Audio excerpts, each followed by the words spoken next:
Doctor Says 360. Hi, my name is Dr. James Cobb. I'm an ENT specialist. I also specialize in treating patients with vertigo.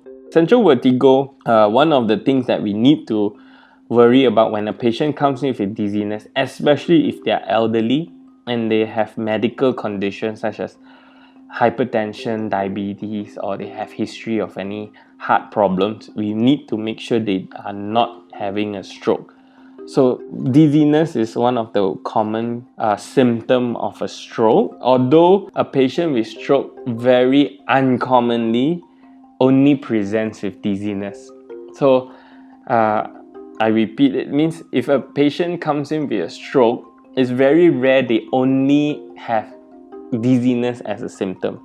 They usually will have other symptoms as well, such as slurring of speech, numbness. They feel weakness on one side of their face or their limbs. They have difficulty swallowing, and so they will have other symptoms as well.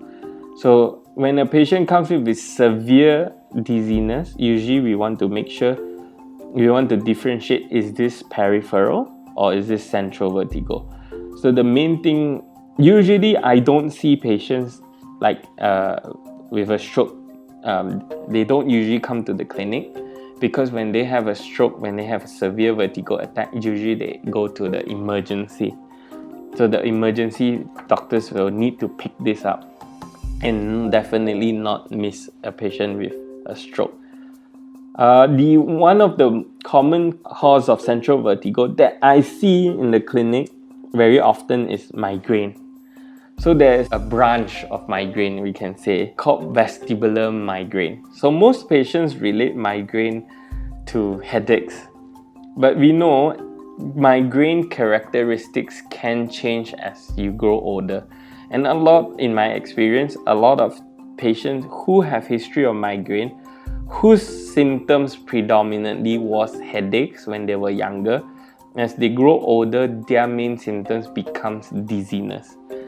So like migraine, this dizziness comes and goes. And a lot of patients with migraine, vestibular migraine, or migraine dizziness, may not relate their dizziness to migraine. So one of the common, very, very common, in fact, probably the most common cause of dizziness in my practice is migraine. Doctor Says 360. If you like our channel, please like, share, and subscribe.